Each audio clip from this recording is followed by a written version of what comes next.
আমি সাদেক নিয়ে কথা বলতে চাই। ইন্ডিয়ান মাংস একটা ছিল যে মাংস আসা একটা জিনিস আগে হতো শুনছেন, লাখ টাকার বাগান খায় 5 টাকার ছাগলে, তারা একটা 50 লাখ টাকা গরু কিনছে, অনেক কেজি পড়ছে যে 6000 টাকা। অবশ্যই প্রবসরের ভয় তো সবাই পায়, আপনিও পান। আমি কারো বিরুদ্ধে কথা বলতে চাই না, কখনো বলি নাই, এরকম বলার সাহসও করি নাই, করবো না। কারণ এরা হলো শত শত কোটি টাকার মালিক, হাজার হাজার কোটি টাকার মালিক, তাদের বিরুদ্ধে কথা বলে আমি কোন বিপদে পড়বো? আমি কারোর বিরুদ্ধে কথা বলতে চাই না। তবে একটা জিনিস দেখেন, মানুষের একটা হাহাকার আছে। হাহাকার বলতে দেখেন, একটা মহিলার একটা ভিডিও ভাইরাল হয়েছে, আপনি দেখছেন, গাবতলী গরু হাটে ওনার একটা বড় গরু করছে, উনি শখ করে করছে, বড় গরুটা শখ করে করাতে ওনার গরুটার দাম চাই উনি 10 লাখ টাকা। তো গরুটা 4 লাখ টাকা যে সময় ক্রেতা বলে, তো ওই মহিলাটা খুব মানে মানে ভিতরে একটা মানে ভিতর থেকে মানে ওনার একটা দুঃখ প্রকাশ করে বলতেছে যে একটা ছাগলের দাম যদি 12 লাখ টাকা হয়ে থাকে, তাহলে আমার এত বড় একটা গরুর দাম কীভাবে 4 লাখ টাকা হয়? তা আসলে অনেকেই এই ধরনের চিন্তা ভাবনা করে কিন্তু অনেকেই ক্ষতিগ্রস্ত হয়েছে। আমাদের সরকার, বর্তমান সরকার যে এই সরকার কিন্তু ফার্স্ট 2009 সালে ক্ষমতা আইসা ওনার চাওয়াই ছিল যে দ্রব্যমূল্য নিয়ন্ত্রণ করা। এটা কিন্তু তার প্রথম মানে উদ্যোগ এটাই ছিল যে দ্রব্যমূল্য নিয়ন্ত্রণ করা। এখন এই দ্রব্যমূল্য নিয়ন্ত্রণ করা বলতে কি, এই গরু গোস 900 টাকা কেজি, 1000 টাকা কেজি হয় আজকে যদি মনে করেন বড় বড় খামার এলাকা যেই দামে বিক্রি করছে, তাই মনে করেন এই গরুটা মনে করেন হয় আপনার আত্মীয় একটা ধনী, না হয় আমার আত্মীয় ধনী। আমার তো ধনী কোনো আত্মীয় স্বজন নাই, তা ধরেন কারো না কারো তো আছে, তারা একটা 50 লাখ টাকা গরু কিনছে, অনেক কেজি পড়ছে যে 6000 টাকা। ওই লোক কইতেছে 6000 টাকা কেজি পড়ছে, তাহলে তো ওই খলিল ভাইয়ের গোস্ত দোকানই ভালো, তাও তো বড় বড় গরু জবাই করে, তাহলে ওনার তো 900 টাকা কেজি নিব, 1000 টাকা কেজি নিব। উনি তো 900 1000 টাকা কেজি কিনতেছে, কিন্তু আর মানুষগুলো তো পারতেছে না। আমরা কোনো খামারওয়ালাদের কাছ থেকে কোনো গরু কিনতে পারতেছি না। এরা যদি খালি মনে করেন, দেখা গেল যে কুরবানির কেন্দ্র না করে সারা বছর মানে মাংস ব্যবসায়ীর কাছে গরু বিক্রি করার একটা চিন্তা ভাবনা করে, তাহলে কিন্তু সরকার এদের ধরেও না।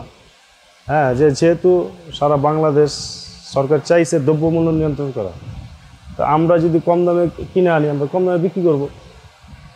কিছু খামারওয়ালারা বলছে, কিছু ইতিমধ্যে আপনি জানেন যে ওনাদের মুখের কথাই যে আমরা 500 550 টাকা কেজি গোশ বাংলাদেশের মানুষের খাওয়ানো সম্ভব। ওনারা যদি এই কথাটা বইলা থাকে 500 550 টাকা কেজি বিক্রি করা সম্ভব, তাহলে ওনাদের গরুর কেজি কেন এত পড়ে? একটা গরু 1400 কেজি গরুটা আপনার 90 লক্ষ টাকা বিক্রি হয়েছে, একটা গরুতে 45% মাইনাস হয়, তাহলে গরুটা ধরেন 800 কেজি টিকলো। 800 কেজির ওজনের গরুটা কিভাবে 9 লাখ টাকা হয়? আমার বাড়ি হয়তো দেখা গেল যে আমার আত্মীয় স্বজন একটা গরু লালন পালন করে, তো তাদের একটা ইচ্ছা যে আমি একটা বড় গরু বানাবো। তাই দেখা গেল যে 3 বছর একটা বড় গরু বানাইছে, ওইও এর সাথে পাল্লা লড়তে চায়। এই জিনিসগুলো দিন কমে আসবে যে না, আর পাল্লা লড়া যাবে না, গরুর দাম 3 লাখ 3.5 লাখ হলে বিক্রি করে দেবে, পাল্লা করা যাবে না। একটা গরু 20 লাখ 25 লাখ টু মাস, এটা হতেই পারে না। কথা বুঝছেন না? এই আর তার মানে এই সাদিক আকবরের বর্তমান যে প্রেক্ষাপট, আমি সাদেক নিয়ে কথা বলতে চাই না।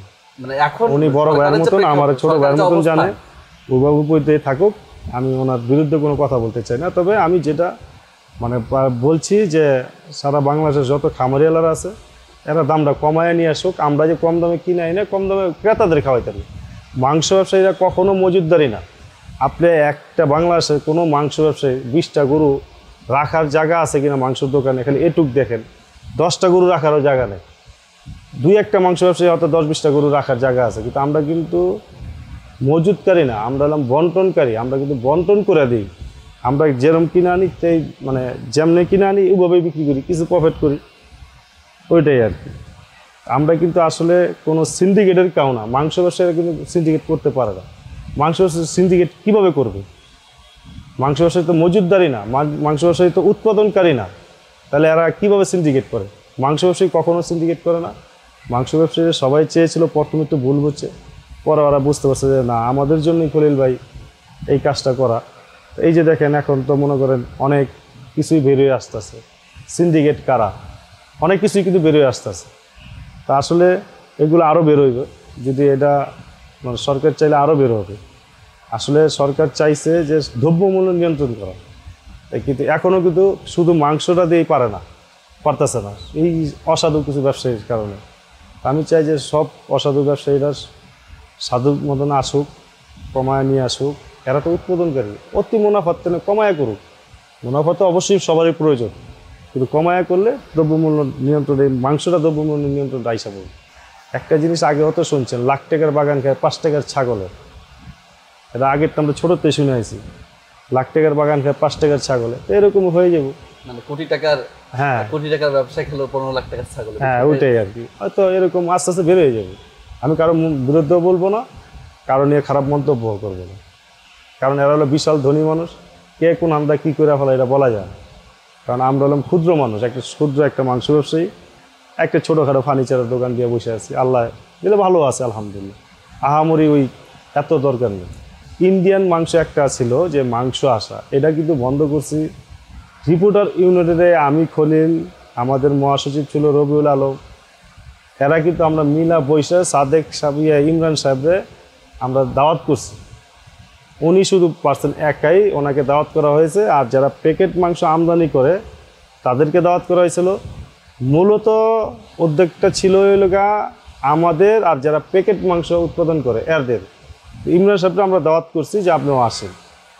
তো ওই প্যাকেট মাংস বন্ধের উদ্যোগ কিন্তু আমি সহ আমার মাংস ব্যবসায়ীর সবাই। এটা ইমরান সাহেব বললো যে উনি নাকি আন্দোলন করে এটা বন্ধ করছে। আসলে উনি বন্ধ করেনি, বন্ধ করছে মাংস ব্যবসায়ীরা।